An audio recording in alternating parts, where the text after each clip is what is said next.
Hello, we're back. So what we're going to do now is to have a set of panels, actually a set of papers. I'm sorry, it's 4 o'clock, man. It's been a long day.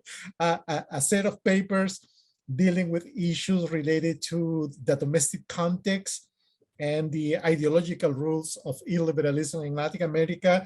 There was a paper on the international dimension, but I think Armando is having some health issues, so he's not with us today. So basically we have 3 papers, 2 of them dealing with Brazil specifically, and one with a cognate concept. It will be really interesting to hear what Michael has to say about nationalism and illiberalism. I'm looking forward to that. So we'll start with the order that is in the program with Emilio, Peluso, Neder, Meyer from the Federal University of Minas Gerais in Brazil. Then we'll continue with Paulo, Henrique, Paschoeto, Cassimiro from the Rio de Janeiro State University, Brazil too. Then we'll finish the presentation with Michael McCarthy from the George Washington University. So 12 to 15 minutes. So we have time to finish on time for the concluding remarks at 5:30. Who wants to start? No, Emilio starts. Okay, thank you, Julio, for being the chair in this panel. I think you can hear me? Yes, we can hear you perfectly. Okay, great. So thank you for Marlene, also Diego and Garcia Ponce for organizing it. It is a great pleasure to be with all of you today. Great panels so far. I hope that we can also provide good discussions at this time. Let me just mark and start the presentation here. I will share this with you. So can you see it? Yes? Okay. So my paper is entitled, for now, Illiberalism Brazil, from Constitutional Authoritarianism to Bolsonarism. And it's a kind of, let's say, although I'm not a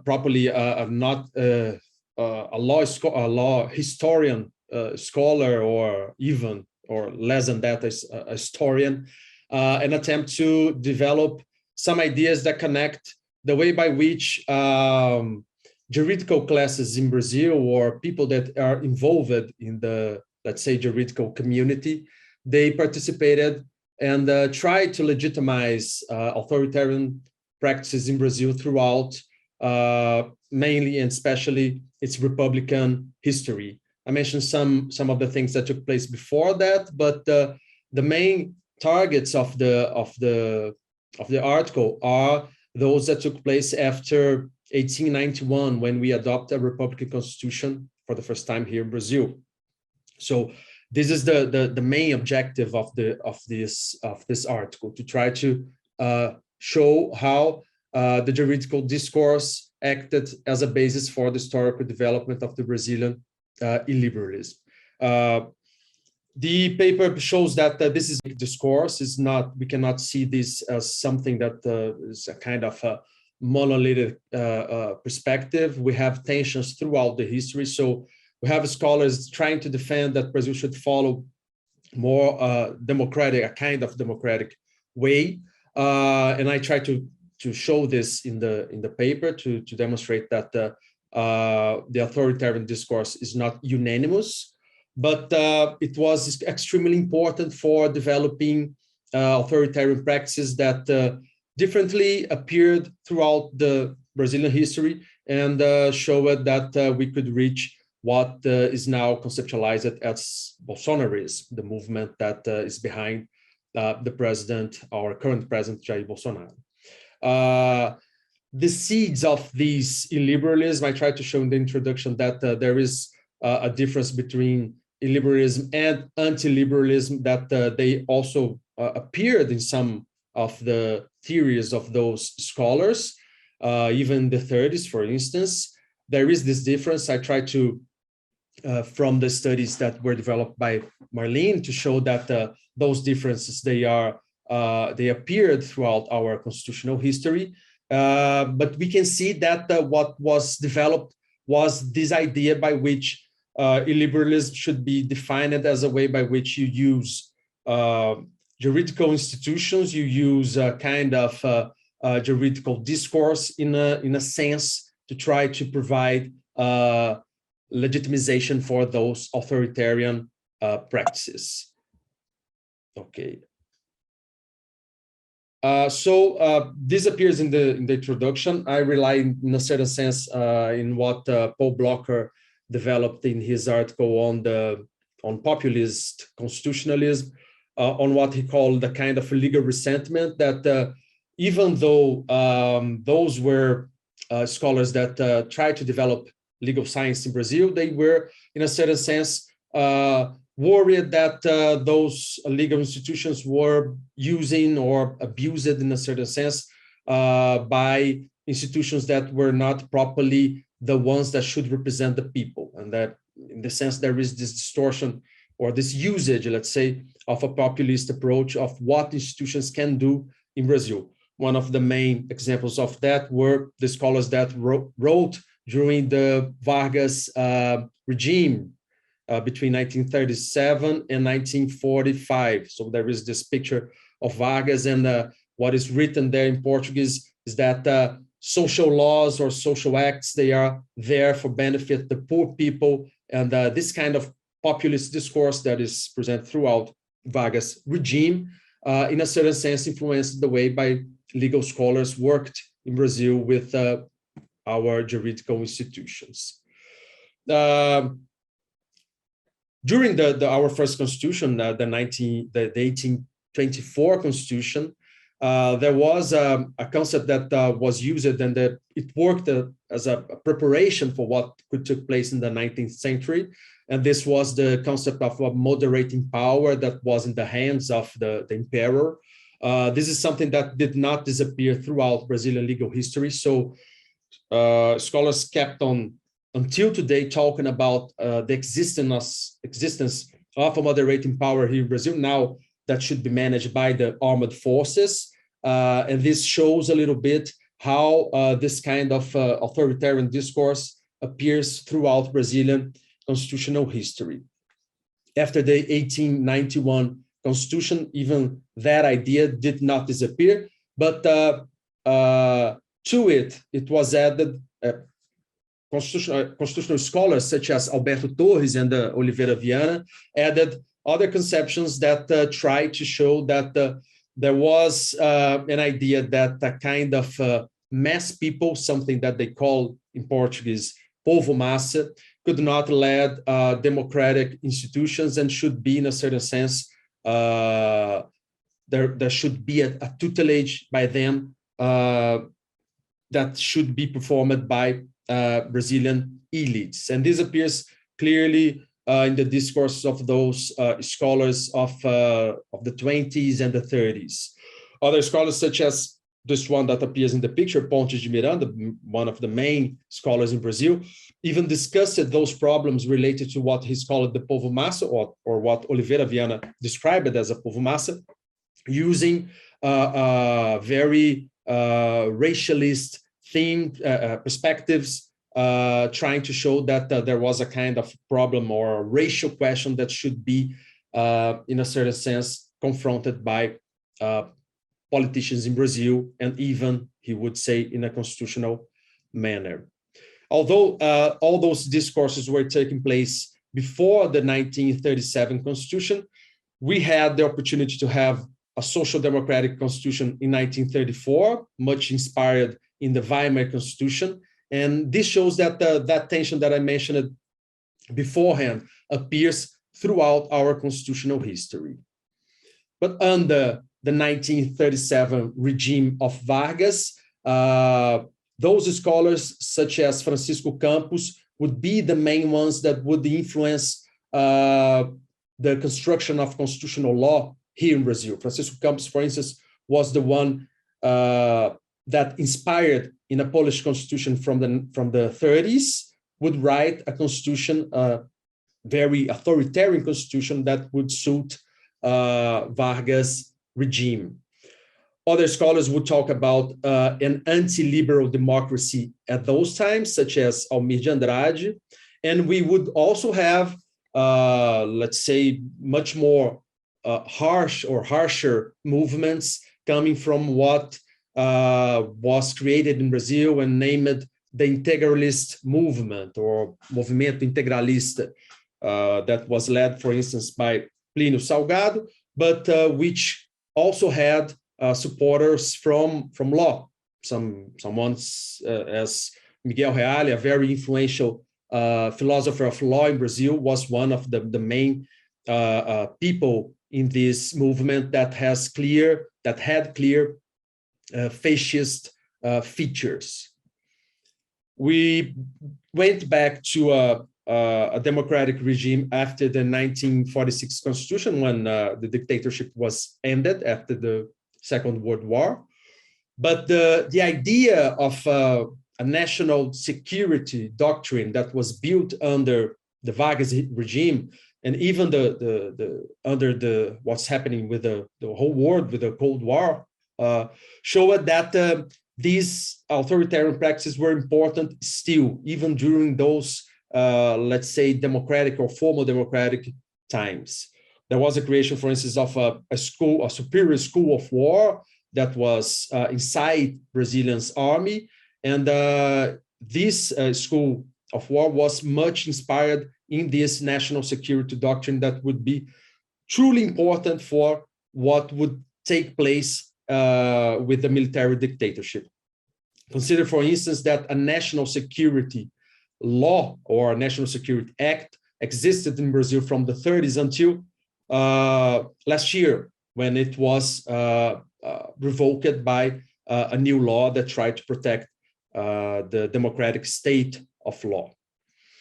Under dictatorship, we could not say that properly. We would have to recur to illiberalism. We have a clear and self-declared authoritarian regime, but inside this authoritarian regime, behind this authoritarian regime, several constitutional law scholars worked to try to find some kind of legitimization for that regime. There are some of them are mentioned here: Alfredo Buzaide, Lopes Meirelles.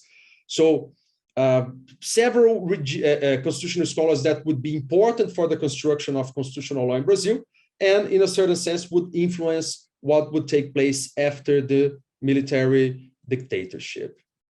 So after 1988, when the dictatorship was ended, jurists of a very conservative roots, such as Ives Gandra Martins and other ones, would still talk about what happened in 1964 as not properly a coup, but a revolution, and that a revolution was, in a certain sense, let's say, still in place, and even defend, for instance, this professor Ives Gandra Martins would defend for now that the armed forces could act as a moderating power if there was a crisis between the branches of power in Brazil, the legislative, the judicial, and the executive branch. And this is a discourse that appeared a lot in the past, let's say, 6 or 7 years, because of the continuous political crisis that we are facing in Brazil. This way of viewing constitutional law was very influential, even for forming new lawyers in Brazil and people that would take place in the judicial branch. And this is something that is related to the discussion on lawfare that we had in the previous workshop. So this was extremely important for creating, for instance, and accepting the doctrine of proportionality inside several courts in Brazil, which I think that gives space for arbitrary decisions and decisions that can be criticized from a democratic point of view. And if you add to it the discourse that took place from 2014 on, when it started, the Operation Car Wash, that involved several politicians in Brazil, and that kind of morality discourse by which you should clean politics through the usage of courts, you can see that those courts were influenced in a certain sense by authoritarian perspectives. The most clear example of that would be the very judge or former judge Sérgio Moro, who would support several of the politics that the current government conducts. At the same time, we had the development with this kind of a moralization movement in politics of a recovery of conservatism in Brazil, and I think that one of the main persons that tried to give a glimpse of rationality. It is very difficult to put those things in those words, but this is not an attempt that we should just ignore. Was the one that was made by someone that who was actually self-entitled, a philosopher, Olavo de Carvalho, who is someone we can see now that exchanged several ideas with people like Alexander Dugin or even Stephen Bannon that were truly important for forming what we could call the political movement of Bolsonarism now in Brazil. I will not have time to describe this right now, but we could say that Bolsonarism is actually a bricolage by which several traditionalist and conservatist thinkings are mixed in a sense to create an idea of freedom without responsibility. This is the description that is made by some colleagues now here in Brazil. And this movement also influenced how juridical actors are seeing Brazilian democracy right now. So you can see it from the creation of the National Association of Evangelical Jurists in Brazil, the pro-society prosecutors, union of prosecutors with very deep conservatist and anti-human rights thinking. And in a certain sense, we could say that Bolsonaro, the president, tried to make that his movement was part of the institutions. He was able, in a certain sense, to capture the general prosecutor of the Republic, our, let's say, ombudsman here in Brazil, and he was able to nominate 2 justices for the Federal Supreme Court that could, in a certain sense, represent his main conservative ideas. Those are the main things that I try to develop in the article. I hope we can discuss it further and try to clarify some of the arguments there. Thank you.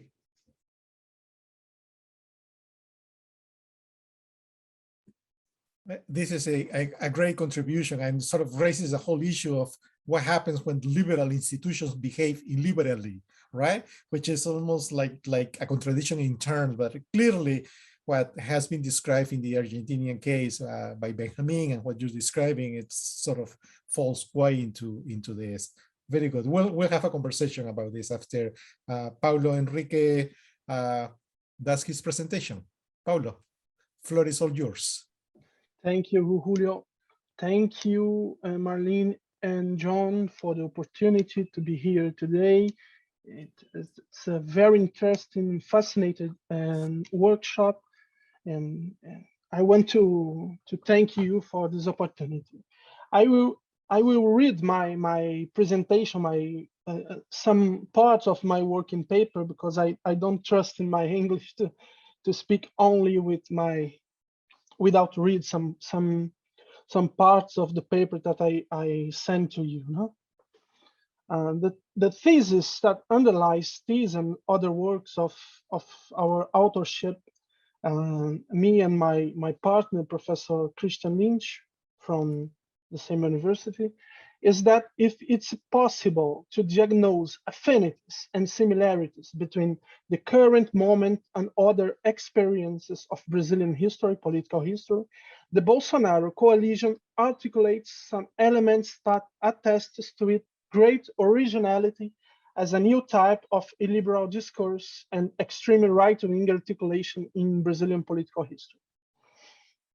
For the first time, we had in Brazilian history a clear rupture between an illiberal project and a strengthening of a statist project.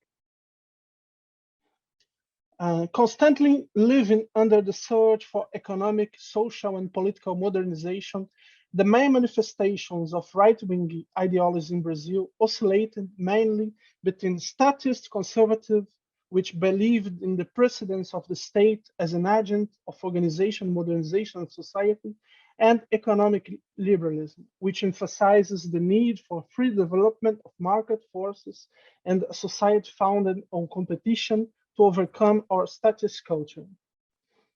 A third way, we are calling culturalist conservatism, apologists of the specificities of our social and cultural formation, such as miscegenation or patriarchal society, rarely was translated into an expressive political ideology, even being able to compose, as in the Getúlio Vargas period, and between 1930s and 1945, with a statist political project.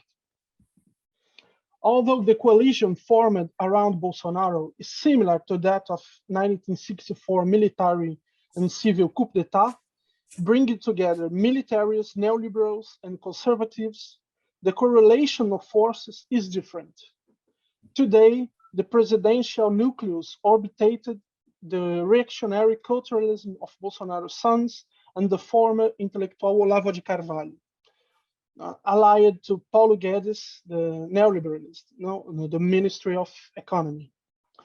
The military element was responsible for giving the illusion of order and the menace of a coup to the coup of État from 1964 coup d'etat admirers, and providing obedient technical personnel to a government lacking devoted party cadres and the state bureaucracy. And now, on the eve of the election, in which the strength of the old physiological party elites predominates in the coalition, with a strong presence of evangelicals, the military will remain in power, surrendered to a large extent to Bolsonarism as an ideology. Our first aim in this paper in progress is to understand what we are calling reactionary populism in Brazil, showing how diverse ideological elements of Brazilian and world political culture were brought together by the political movement led by Jair Bolsonaro. We intend to show how reactionary populism in contemporary Brazil take a well-defined feature. If reactionarism is marked by a defense of the precedence of traditional authority over freedom and social transformation, here the idea of a corrupted, emancipated political order from its traditional roots was identified with the constitutional order that emerged after the 1985 redemocratization process, what we call in Brazil the New Republic. This order would be the instrument of revolutionary ideologies acting to destroy a conservative order. In contrast, the illiberal ideal of the authoritarian state of 1964 dictatorship reappears today, supposedly capable of coordinating authority, hierarchy, social discipline, and economic development. The roots of this conservative order would have remained in the Christian people, cultivators of family and tradition. The corruption was not only political, but mainly a moral corruption of our values. This idea of a crisis of civilization that permeates Bolsonarist discourse found in the work of the philosopher and publicist Olavo de Carvalho, his most influential manifestation in Brazil. This global diagnosis formulated by Olavo de Carvalho was associated with a repudiation of the New Republic from his origins and presented its intellectuals as imposters responsible for the decadence of national culture in his first and most popular book, The Collective Imbecile. This man was responsible for the nomination of 3 ministers in the beginning of Bolsonaro government: education, culture, and foreign affairs. 3 strategical positions in the cultural war led by the far-right movement in Brazil. The presence of this far-right cultural movement in the Ministry of Foreign Affairs is not trivial. The foreign policy in Bolsonaro government is one of the central elements in the construction of a discourse of crisis and reconstruction of Western civilization, as they call it. In this context, the creation of a bloc of countries ruled by the extreme right, ideologically auxiliated by an international of the extreme right led by Steve Bannon, was a fundamental part of the Bolsonarist discourse in the first year of government, and only lost strength when Trump lost the elections. The connection between Olavo de Carvalho, the Bolsonaro family, and Bannon was widely documented, including some works of American researchers as Benjamin Teitelbaum. I will not extend off this point, but I would just like to mention that it's fundamental to understanding the place of Trump and the movement that brought him to power as a model for Jair Bolsonaro reactionary populism. Alongside this imaginary, led by the international reactionary movement, we can find the military regime as a model of God government. This image of military regime of 1964 coup d'etat, recovered by the current extreme right, however, owes little to historical works prepared by conservative scholars, which generally praise the regime's ability to generate economic growth without prejudice to public order. The armed forces are represented as the patriotic protector of Brazil and its democracy with Christian cultural roots against the vast communist conspiracy that has threatened it since the 20s. The new pole is formed by professional subversives, corrupt politicians, Marxist journalists, and university professors, always conspiring in the dark or in the open to seize the power. They would be the product of a successful campaign carried out by the subversives in the form of a cultural war, which had been succeeded in transforming the good guys, the military, into bad guys in the eyes of society. And Dilma administration was the pinnacle of this communist revenge against order and virtue, represented by the National Commission of Truth that investigated state terrorism during the dictatorship and search to promote historical reparation. A third, alongside the armed forces and cultural reactionaries, it's important to mention the place that neoliberals occupy in this ideological coalition.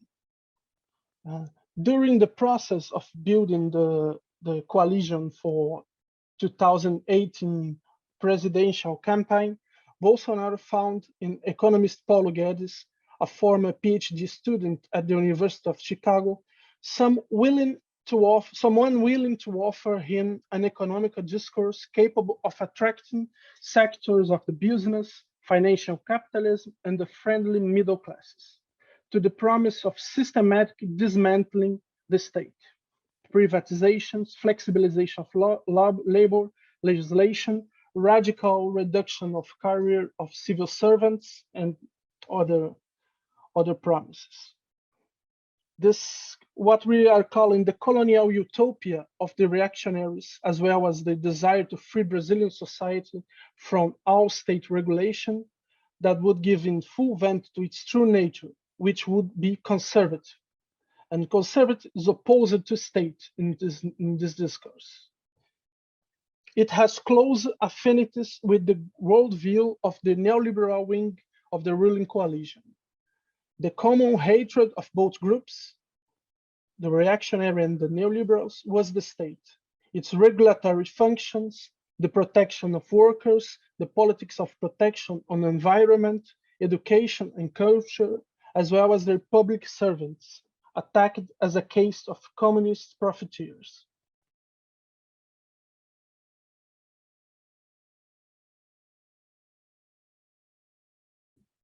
I think he froze.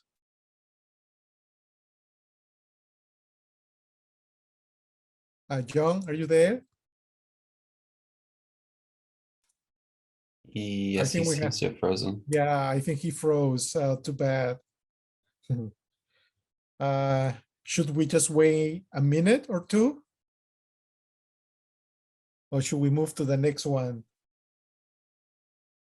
I'm going to, yeah. If he doesn't seem to be coming back now, then well, maybe we can return to him later. Yeah, okay. Michael, you ready? Yes, Julio, Yeah, okay. I am ready to go. Do you want to Okay, so- try sending? Do you want us to try sending a chat to Paulo Henrique to see if he can at least respond that way, and then maybe give him a chance to continue Let's see. respond there, maybe without the video. But he's having some problems with the quality of the connection. Yeah. So his flow is not so disrupted. Yeah. I'm going to see if I can. I don't think it's there in the chat. Yeah, he's not. He just dropped. Yes. He just dropped completely. Oh goodness. Yeah. Oh, goodness. It happens all the time, you know. It's Yeah, just, technology. Yeah. Yeah. Okay. Exactly. Sorry, Michael, that you have to start almost like, you know, from 0 to 60 in 10 seconds. Oh no, that's fine. Okay. That's fine. Thank you, Yeah. Julio. Good afternoon, everyone. It's a pleasure to be here with you all. I know it's at the end of the day. Oh, Paulo Henrique just came back. What would you like to do, Julio? Yeah, let him finish. I take that back. Yeah. I'll take that back. Oh, oh boy. Yeah, Zoom wouldn't be Zoom without this, right? Okay. Let's see. You know, let's just go, Michael. Let's just go. Okay, and we'll wait. Oh, Paulo, you're there? Yes. Can you listen to me? Yes, we can. We lost you for a couple of minutes. Yes, Do you want to just finish quickly? No, okay. I will not take much more time. I want just to finish to say that what we are calling ideological coalition, it's part of a process of construct of an alternative to destroy the democratic institutions. And it's part also of a new experience of extreme right that is not comprehensible only by historical elements, but only understandable by a context of construction of extreme right connections and networks. And it's this point that we try to show in the continuity of this work. So we can continue the debate after. Sorry, because we lost the energy. Yeah, The energy falls. That's what happens in Latin America. All the time. Yes, it's true. All the time. Okay, perfect. So now we have officially we're gonna welcome Michael McCarthy to do the presentation on illiberalism and nationalism.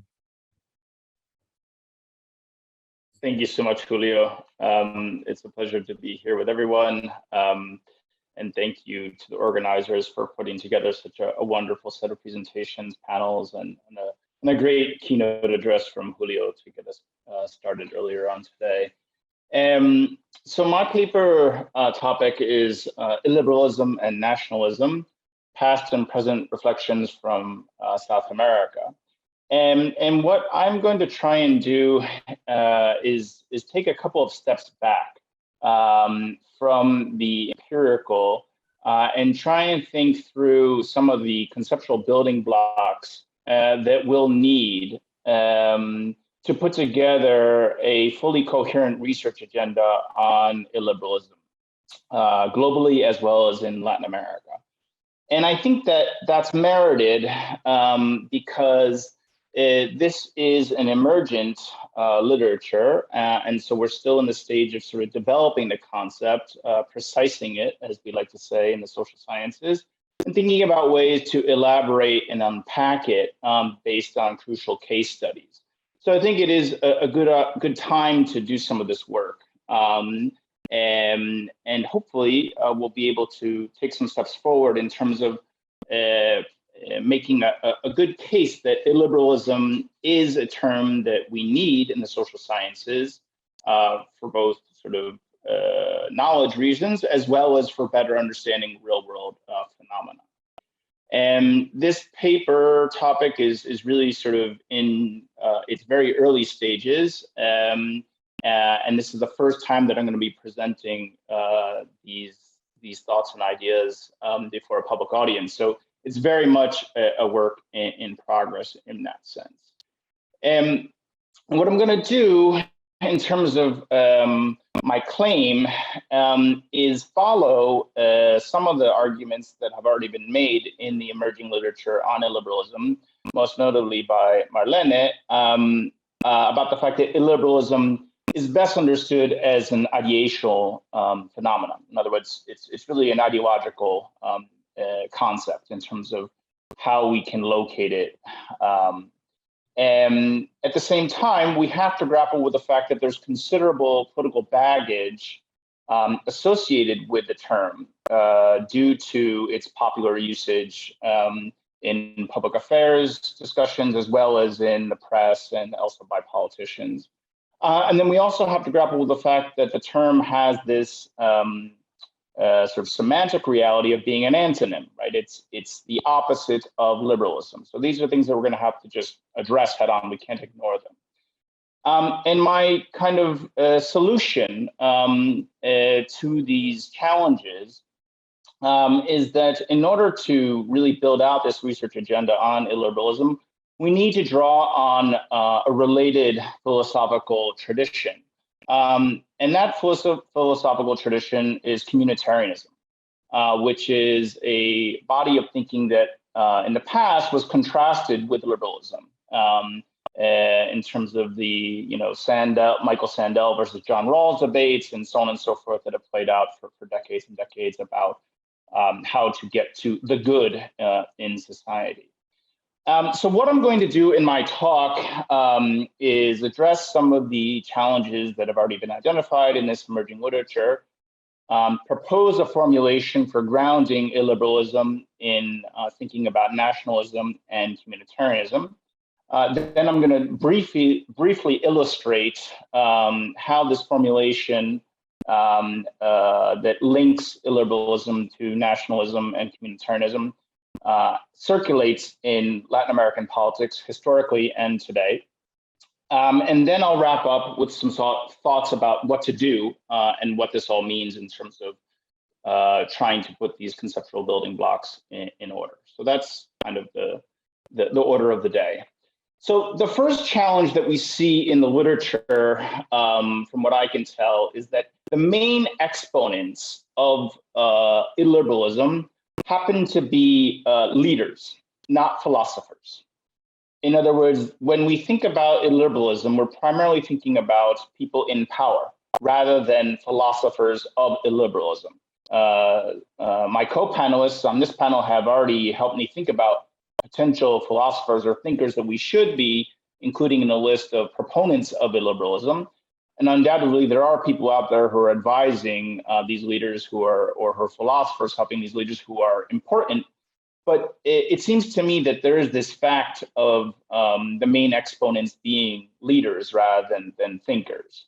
And that, I think, means that we have an important obligation, which Marlene identifies very nicely in her article, Illiberalism, A Conceptual Introduction in East European Politics, which is that we need to move away from value-laden conceptions of illiberalism if we really want the term to travel very far, if we want to be able to use it on a widespread basis. And that means avoiding the description of illiberalism as a regime type, and instead thinking about it in the first place on an analytic level. The second challenge that seems to be out there in the literature is one I previously mentioned, and that's that in its contemporary usage, the term originates with a literal interpretation, that is illiberalism being the opposite of liberalism. And I think that there obviously is something to that. But in order for illiberalism to be a fully developed body of thought, for it to be coherent internally, there has to be a kind of set of practices and ideas that are supportive of an illiberal agenda that cannot just be defined as the residuals or the opposites of liberalism. So I think that to make the case that illiberalism is an ism, we have to put together the key pieces of what makes it a constructed a constructed concept that speaks to a particular set of goals, not just tearing down and dismantling liberal institutions, right? Because it's not really the same thing. If one is the opposite, just because it negates the other, that doesn't, to me, suggest that it deserves the term of being an ism as such. Okay, so those I think are two main challenges that are out there in the literature. And as I was thinking about how to try and make some progress in addressing those challenges, it occurred to me that we have this body of thought in communitarianism that has something to offer for helping build a thicker conception of illiberalism. Within the world of political philosophy, there are different forms of communitarianism. And the one that I'm going to sort of draw upon today is a form of communitarianism that looks at a certain set of social institutions, namely the nation, to define what is the good in a particular society. So my sort of very general proposal about how to think about illiberalism is that it's a nation-centric form of communitarianism. And I'm going to try and talk a little bit about what that would mean in practice. In other words, what would that look like as opposed to other conceptualizations? Well, to use sort of the most regularly mentioned sort of family resemblance concept, populism, the differences between the two would to me look the following way. Let's imagine a scenario in which a leader is in one way or another trying to justify a power grab. In other words, they're going to try and justify how they should be allowed to take over more power in some part of the political system, right? And there are different scripts available to leaders to do that. And in the context of, say, like a populist power grab, the invocation would be based on the power of the people, right? And the appeal there would be to this sort of majority backing, right? And as an ideology, therefore, populism is the institutionalization of a charismatic leader-driven, class-based us versus them discourse, which uses electoral and street mobilization mechanisms, right? On the other hand, if the script had to do more with what we would generally describe as sort of illiberalism, I think that the invocation would be based on the power of a bounded nation. In other words, not the whole nation, but a implicitly defined part of the whole. And that therefore, the process of such a justification would involve the institutionalization of an exclusionary social group-based us versus them discourse, right? So the us versus them discourse is present in both populism and illiberalism, but in populism, it is a class-based process, right? Whereas in the case of illiberalism, it seems to me that it's a social group-based process. And therefore, it uses varying mechanisms to make this concrete in one way or another. In populism, it's electoral processes and street mobilization. Caitlin noted that, at Chavez's gravesite, they have listed all the elections that he oversaw while he was in power. I don't think that's incidental. I think that is directly related to the true meaning of the term populism. And then in the context of illiberalism, the mechanisms for institutionalizing this social group-based us versus them discourse would be certain social bonds and cultural identification mechanisms. So as you can see, these two isms, populism and illiberalism, would follow similar overall methods, but they would rely on different processes and mechanisms to make them come to life. Okay. So looking back into history, I think that the truth of the matter is that Latin America has been experiencing some form of illiberalism, at least since Bolivar. And I think it's relevant to start with Bolivar, quite frankly. Not because of Chavez's Bolivarianism, but because of how influential his thinking was, and also because of how significant the Caudillo figure, the strongman figure, became in Latin American politics following the independence movements that he helped start. And so I'm going to share a few quotes from Bolivar, which I think do a good job of centering the nation in the conception of a justification for centralization, which is a kind of power grab. So here's one quote from one of his most famous political statements, the Cartagena Manifesto from 1812. I quote, "The most grievous error committed by Venezuela as she entered the political arena was undoubtedly her fatal adoption of the governing ideal of tolerance, an ideal immediately rejected as weak and ineffective by everyone of good sense, yet tenaciously maintained right up to the end with unparalleled blindness." Okay. Here's another quote from Bolivar that's from a personal correspondence with a fellow participant in the independence struggles from 1818. "These enterprises, in other words, these efforts in the independence struggle, were guided by the love of patria and of glory. Far from being laughable, they merit the admiration and applause of all who have a patria and who love their liberty." And then one final one, which I find to be particularly rich. "No American can be my enemy, even when fighting against me under the banner of tyrants." Okay, so there's a clear sort of bounding process of the social identification process there. Now, skipping forward in history to 200 years at least, or about 200 years, I should say, to Bolsonaro, and obviously I'm sort of simplifying the matter here in terms of all the different individuals and influential actors I could choose from to illustrate this point in Latin America, but we don't have enough time to do it exhaustively. So here's Bolsonaro on the campaign trail in 2018.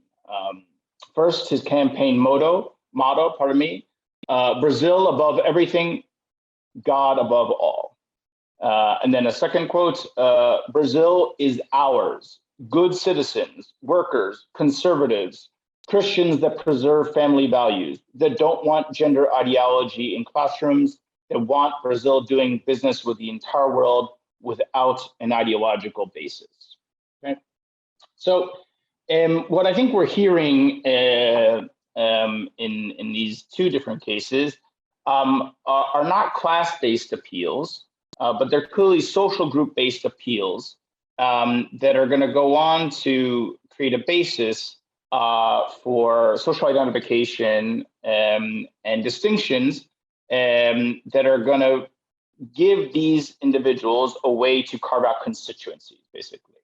And I think that this type of nation-centric communitarianism has been very present in Latin American thinking for a long time, in democratic and in non-democratic contexts. And that's why I think it's kind of particularly important for us to better understand. Okay, so to wrap up, so it's always relevant to ask, why should we care about the research agenda for illiberalism? Well, on the one hand, it speaks to an age-old debate about the proper balance between order and liberty in any society. And I do think that related to that, we need to understand the scripts that strong men use to execute paragraphs, to better understand why they do or do not resonate in any given place. And then I think that grounding liberalism in nation-centered communitarianism shows that the term has deep historical roots that go back beyond 20th century classic populists and go beyond or go much deeper than the current backlash against liberalism that we're seeing the world over. And it seems to me that we do need to give these leaders, the Orbans, the Bolsonaros, and so on and so forth, more credit in the sense that they are constructing an ideational system that is not just a residual of liberalism. They're actively building something, as my co-panelists have already suggested with their different understandings of Bolsonarismo. As far as sort of the next steps that we could take, I think that if this sort of conceptualization of liberalism is going to work, I'm going to need to sharpen the distinction between populism and illiberalism even more, and also to try and better address the relationship between liberal nationalism or liberal conceptions of nationalism and a more bounded conception or exclusionary form of nationalism. Going forward, if that conceptualization were to work out, we'd be in a better place to investigate the relationship between this term and real world developments and assess impact. And along those lines, one step that we could do is begin to develop coding methods to trace and gather and therefore gather more observations that would be clearly identified as examples of illiberal thought conveyed by leaders. So that's my presentation for today. Like I said, I wanted to take a few steps back in order maybe to take a few steps forward. Thank you very much. Thanks to you, Michael. Great presentation, and we'll have the opportunity to comment. I have great news. Even though Armando and Johanna are not here to present their paper, Maria Isabel Puerta is kind enough to do the presentation. So I'm looking forward to that discussion of the external factors in fostering illiberalism in Latin America. Please, the floor is yours, Maria. You're muted, yeah. John, can we unmute Maria? Okay. Maria, you should have that possibility now. Yeah. Now. Yes, thank you. Yes, thank you. I don't know if I can share my screen. Is it possible? Yes. Okay, thank you. First of all, I would like to thank you all. I'm kind of a relief pitcher here today, so I hope I can convey what Armando and Johanna. Just to give you an idea, I've been working with Johanna on a paper about Russia and Venezuela and all the misinformation. So a little bit of that is here, and also what Johanna and Armando have been working. So let's see how I do. So let me just do this here so it's more comfortable. So this is something we've been discussing at GAPAC, where I am a fellow researcher. We've been working both Russia and Venezuela. So this one is just about Russia. Russia and China. So this one is just about Russia.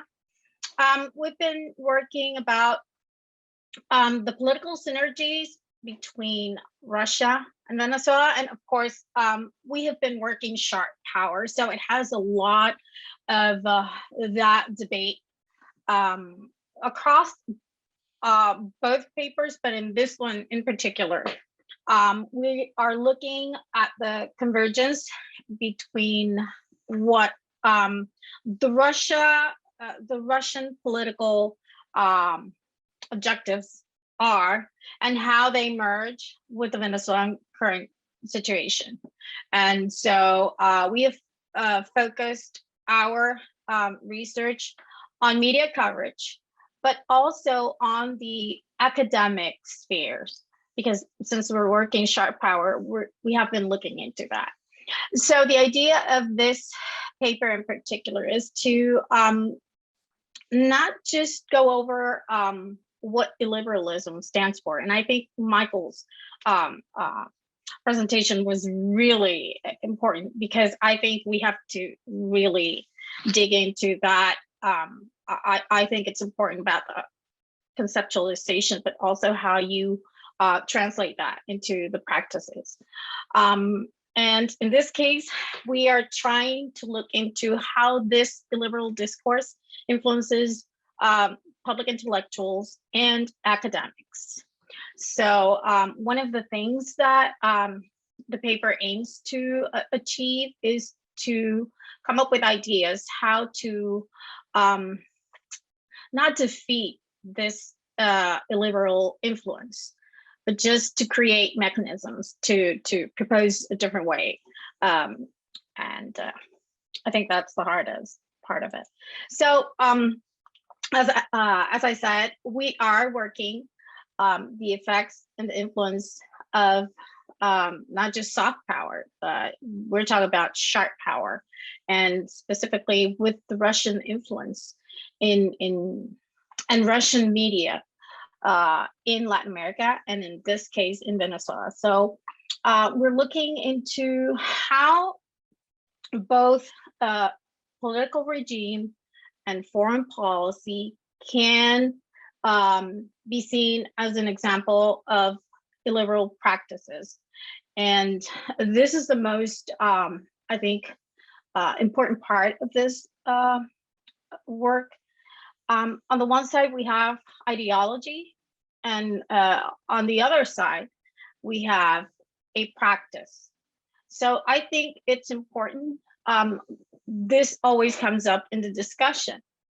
We have, on the one side, autocratic regimes that might not have necessarily the same orientation in terms of ideology, in theory, a conservative Russia, a more leftist socialist Venezuela, and yet there's a convergence, there is a connection that is important to establish. So we're talking about regime type, we're talking about ideology, but we're also talking about the tools these regimes have at their disposal to set foreign policy agenda.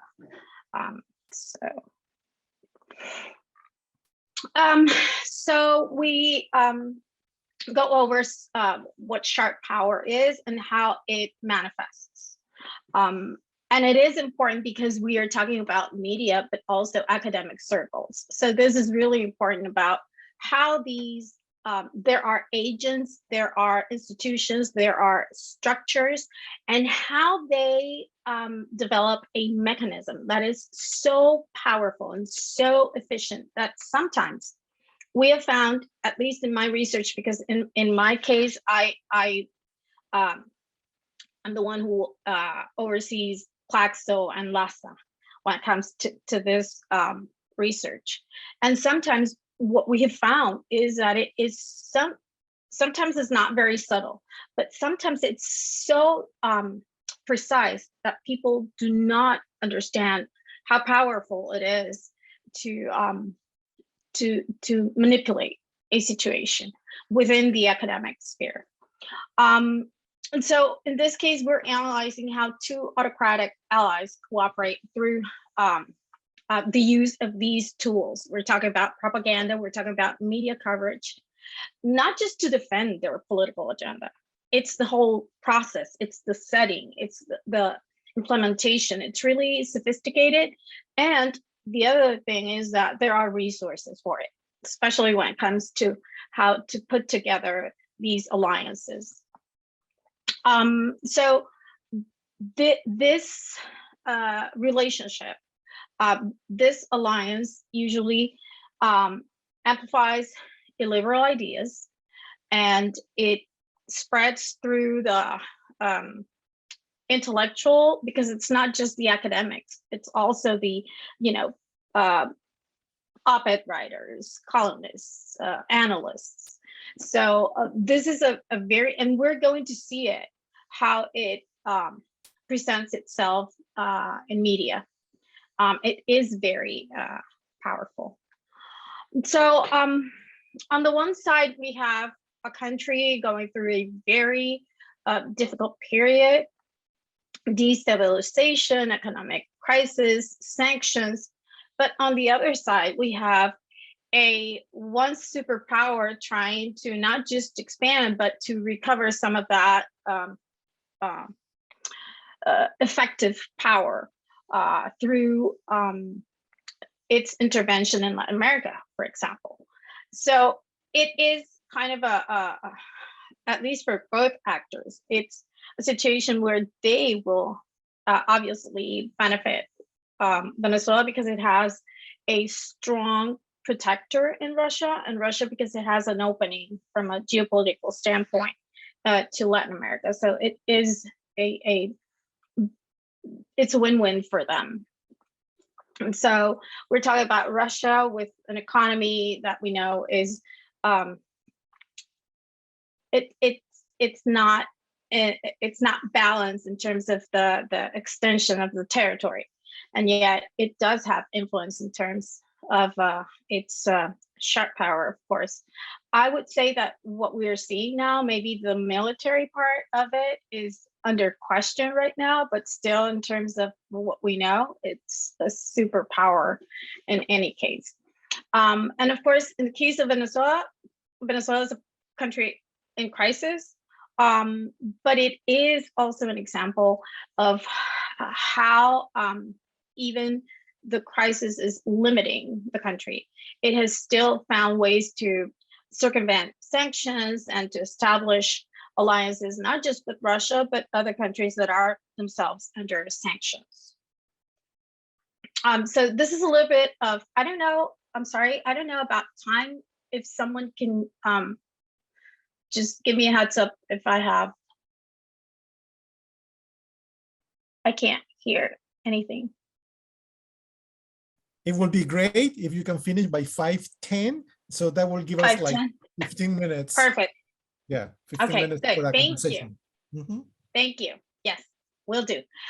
So this is just to give you an idea. We've been using varieties of democracy data, but we've also checked, Freedom House, every other index. We have a kind of similar process of autocratization, but also in the case of Venezuela, de-democratization. So there are similarities. The phasing out of democratic institutions is important, but specifically how the political persecution of opposition parties, control media, control civil society is important. In both cases, very salient.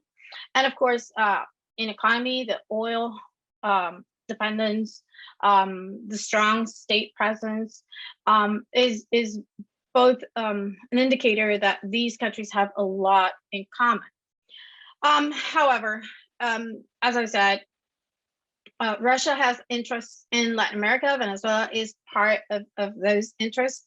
Venezuela needs support in terms of their antagonism with the US. So there's also an interest in terms of forming this counterbalance. However, the ideological approach to this is we understand that Russia, the regime, tends to be more conservative, although the nationalist part of it or trait of it does probably have some resonance in the case of Venezuela. But Venezuela is an example of the 21st century socialism. So this is very pragmatic. Here, the important thing, the most important characteristic of this alliance is that although ideology might not be on the same side, they do have more in common terms of the regime and how they approach political decisions, institutions. For example, Putin extending his period, just like Maduro with the elections. So it's kind of a, maybe the way they do it might differ, but the final objective is there. So this brings us to how do these behaviors manifest in the actors that we are looking at. So in the case of Latin American academia, it is large and diverse, but we find that it is sometimes more of an antagonistic actor with democracy and liberal democracy.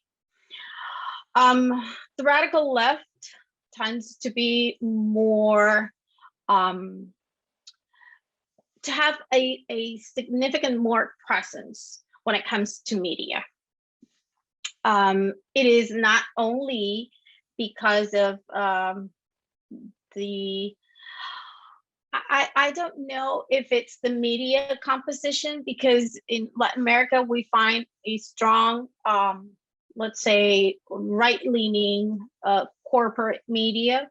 But the fact that leftist governments like Venezuela investing in Telesur, for example. In the case of Russia, we have RT. RT is one of the most followed media in Latin America. So there is, and with a huge presence of these leftist, not just op-ed writers, but analysts. So we have a presence there that is significant, and that sometimes just shows how slow moderates have been to understand the power of media, and not just mainstream media. I'm talking about everything from social media to your regular media ecosystem. So let me just jump. We did analyze news.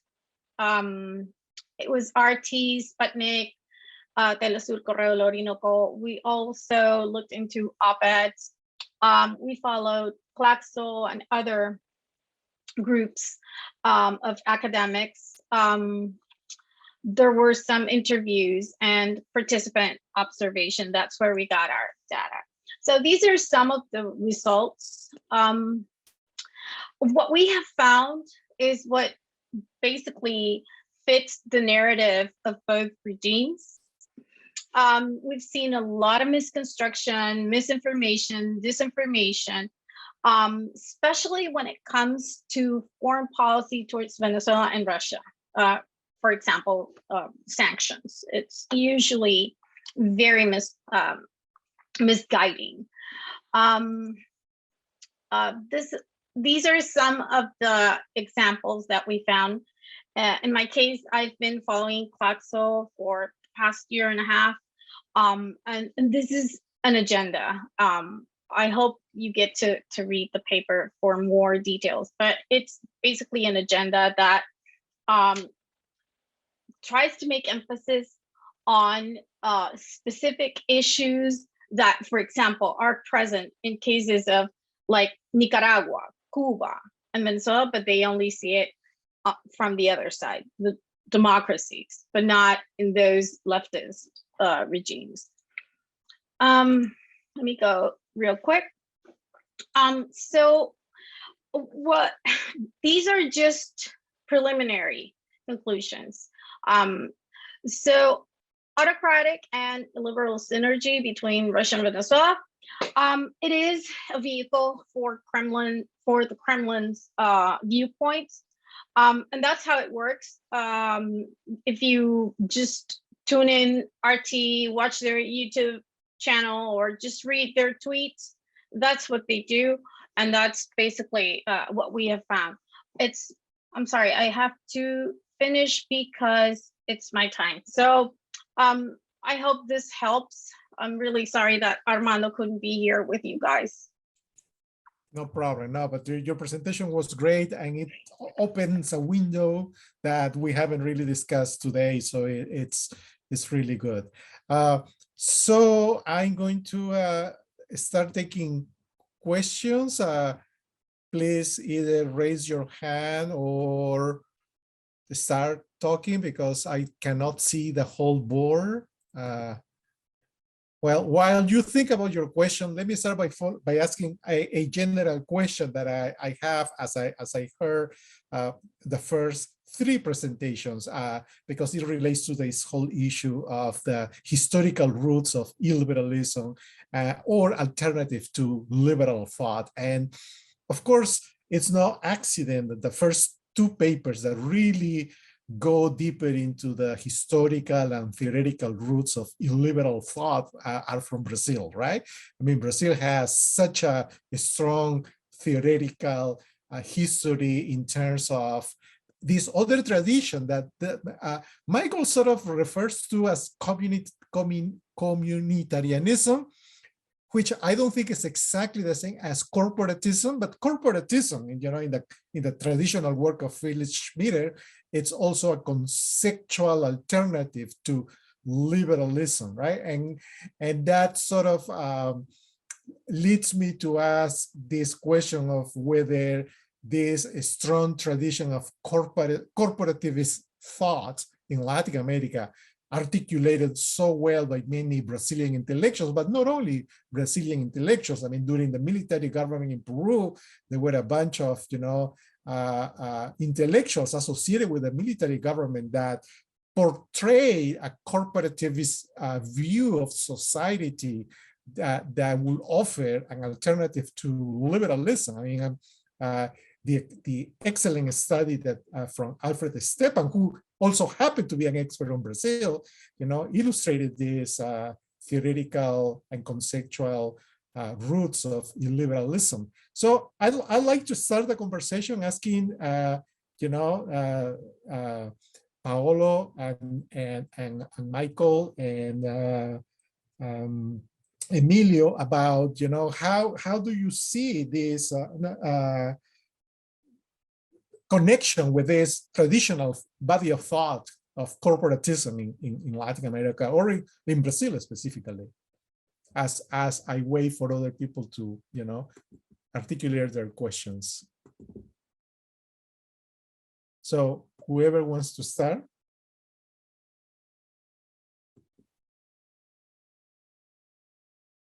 Yeah, Benjamin has a question too. You wanna pose your question then? I was just raising my hand, Julio. Okay, yeah. I know. Go ahead. Go ahead. It's very difficult. Wasn't sure how to. It's okay. Yeah. I thought about including corporatism, and I would describe corporatism as a form of communitarianism. Insofar as corporatism has a very clear vision for the conception of the good being something that's collective in nature, right? The idea of a communion between state and society is crystallized in the thinking of the leaders of the Peruvian revolutionary military regime in the 70s. I don't know if I would say the same thing about Vargas's notions of corporatism, which were a little bit more politically opportunistic in terms of, you know, we organize the people before they organize themselves, and their links to some parts of the fascist regimes in Europe that were, you know, governing at the time. But clearly, if one were to do like the intellectual trajectory from, you know, sort of strongman style rule centralism, and then to modes of governance, corporatism would have to be at the center of that discussion in the 20th century. So thank you for mentioning that. I think the key distinction that we're seeing with the contemporary leaders that have been described as illiberals is their effective usage of cultural and social group identification mechanisms, as opposed to business group federations, peasant federations, labor unions, right? Since corporatism was mostly a way to sort of make the top and the bottom work together so that the economy and the rulers would be able to do things a little bit more smoothly in some ways.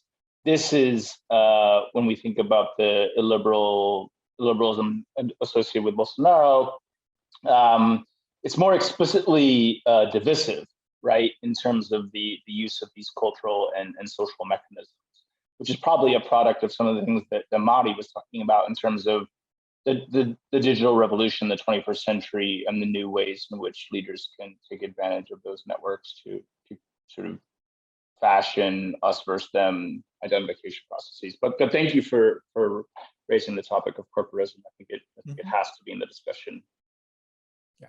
Yeah. Emilio, yeah, go ahead. Let me just jump in quickly.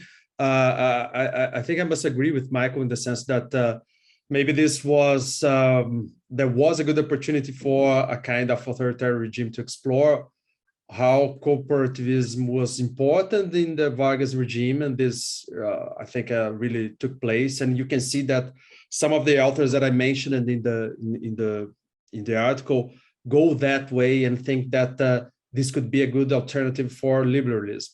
The same does not happen under the military dictatorship. I think that the way by which authoritarianism was conceived of at that time just simply thought that both corporativism or even the role of a union, of labor unions, should be something to be despised. And then you must bear in mind that the end of the dictatorship counted on a strong opposition from labor unions, and especially in the person of who is disputing with Bolsonaro today, the next election, Lula. And then I think that Bolsonarism is much more linked to a notion of a new liberalism by which you can certainly talk about restrictions to democracy, and those would be also linked to thinking that, for instance, labor unions would not have any kind of role or collective role inside the present or current democracy. Okay, I have another question, but I'm going to save it for if there is time, because I have Benjamin and Francisco who want. So go ahead, Benjamin. Thank you, Julio. I will try to go fast. I have some questions for Emilio. I found his paper very interesting. And the first question or suggestion is, at some point, you make a distinction very clear about the difference between illiberalism and anti-liberalism. And sometimes you say, okay, this constitutional scholar, when he argues this, he's being an anti-liberal. But when he argues this, he's an illiberal. And I feel sometimes maybe you have to be more explicit of why, because there is so many facts and so much information that sometimes I got lost. And maybe you can consider having a table comparing these constitutional scholars with certain dimensions, like, for example, the conception of judicial review, or the conception of the Brazilian people, or the conception of the need of a moderating power, in order to try to organize more the narrative for those of us who are not specialists in this area. And then another comment about the structure of the paper. I feel the first half it reads more like an intellectual history, a very rich and interesting intellectual history, and the second part reads more like a political how judicial and prosecutor actors coalesced, coordinated to help Bolsonaro and supported Bolsonaro, and it focuses less on ideas. I mean, the ideas are there, but it's less based on ideas and more like on the political strategy of these actors. And maybe if you can find a way of making the transition between these two parts more smooth. And the last comment is about that sometimes the ideas that you develop of these scholars of the 30s and the 70s, 60s, sometimes they get lost. The connection between those scholars and the current moment gets lost.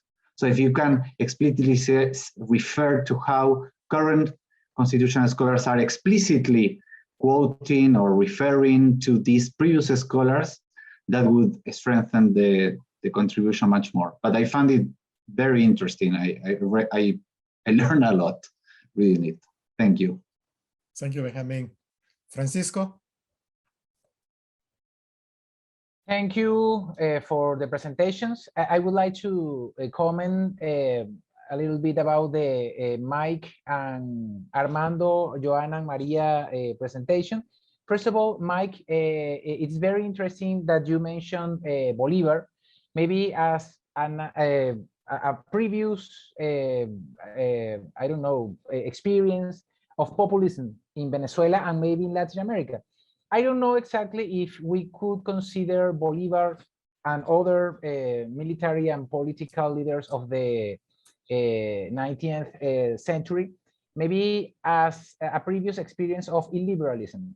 Of course, in the case of Venezuela, I won't talk about another experience because I am not expert. But in the case of Venezuela, since the first constitution in 1811, there are the presence of liberal ideas in the constitution, and of course, the North and the expectation or the aspiration to arrive to a democratic system, of course, in the context of that time, no?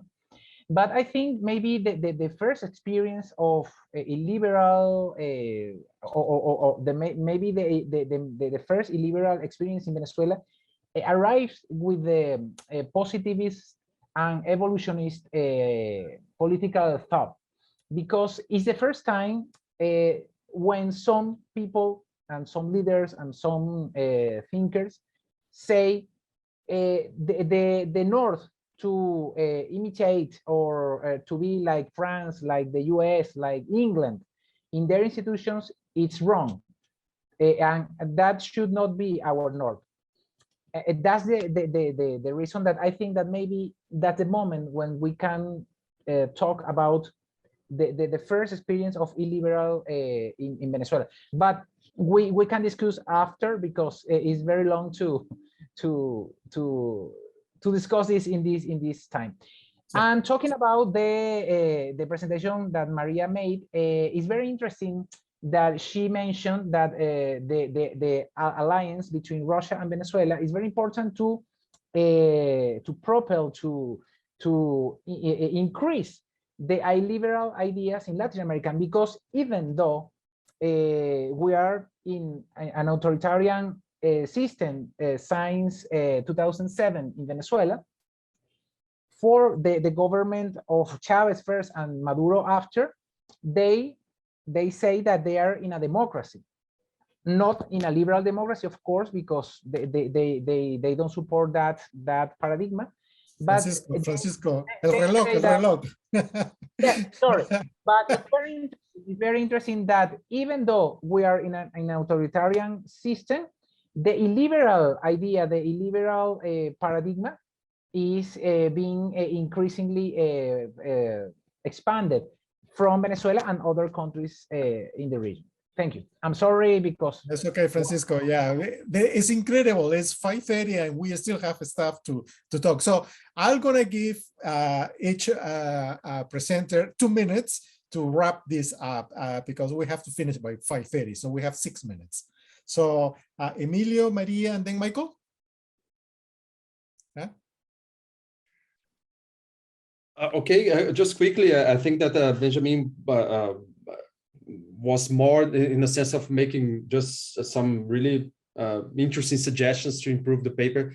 I was telling him that in the chat that it is really a difficult task to write about it for a foreign audience. And then when I was reading the paper again, and I caught thinking that there are so many names that are strange to people who are not from Brazil, or even that are strange for Brazilians too, from current generations.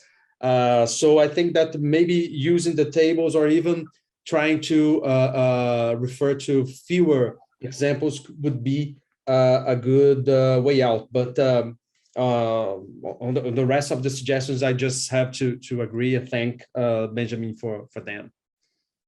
Thank you very much. Maria? You're mute. You're mute. Yeah. Sorry, I would just add real quick. I think the expansion of this illiberal paradigm that Francisco mentions, it doesn't matter if you are in this case, a conservative Russia or a socialist Venezuela. The real deal here is power, control, and what they agree upon is how to maintain power, how to solidify it, how to strengthen it, and that's what sustains that alliance, and that's why they are so connected in terms of the use of media and sharp power in general. So I think it doesn't matter if it's left or right. If that's the paradigm, that's not the problem. It's the type of regime and how it is built on certain structures that they both share. Thank you. Just like Mao, safe power, everything is an illusion, right? Okay, Michael. Thank you, Julio. Yeah, so Francisco, I understand your point very clearly. Obviously, there is no one Bolivar. There are many Bolivars. That's well established. However, I think that it would be erroneous to not capture the importance of some of his most salient observations about centralization and the justifications used for centralization, of course, recognizing the context of a war, of independence, and all those sorts of things. And that's why any analysis that one would have to do would have to include figures speaking in wartime and figures speaking in peacetime and all those sorts of things. And I think that there are other key players during that time period, perhaps even Francisco de Miranda, Bolivar's sort of advisor, or his dissertation advisor, as it were, right? Who would be a relevant person to analyze. But given the extent of impact that Bolivar had, he's such a salient example that I think it has to be addressed in that sense. But thank you for the comments, and I'll look into the examples of the positivists, because I hadn't considered that before. So I really appreciate that suggestion.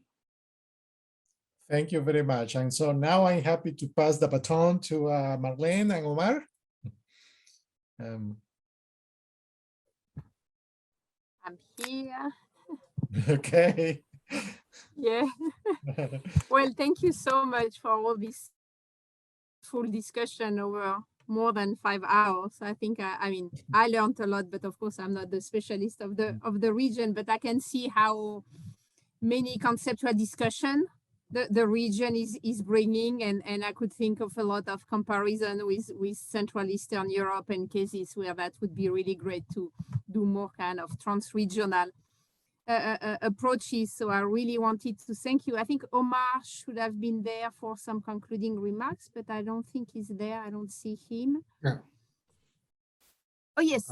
Can you hear me? Yeah, Omar, you feel so good. So I wanted to give you also the floor for some concluding remarks. Yeah, no, I just wanted to thank everyone for your contributions and a very rich discussion. I particularly learned a lot to make better sense of some of the struggles of liberalism in the region, and also the rise of populist nationalism, which is very concerning in many of the countries. So thank you again for all your contributions. I know everyone is probably tired. Unfortunately, I couldn't join all the sessions because I was teaching, but I'm glad I had the opportunity to interact, even if briefly, with some of you and learn about these fantastic research projects that you are conducting. So thank you very much. Thank you. Yeah, thank you the- all. I think we had a really super productive discussion, and I propose we will send emails and continue to discuss now what we do with our draft and how do we move forward toward the Yeah. special issue, so that the next step. But I hope it was useful for everybody to hear the different voices and having a great discussion for each session. So thank you all again for being with us today. I know it's late for some of you already, so thank you so much, and we will be in touch, and hopefully we'll have the special issue out in a few months. Thank you so much all. Great step forward you. in the discussion. you. Thank you. Yeah. Bye-bye. Thank you for everything. Bye-bye. Yeah.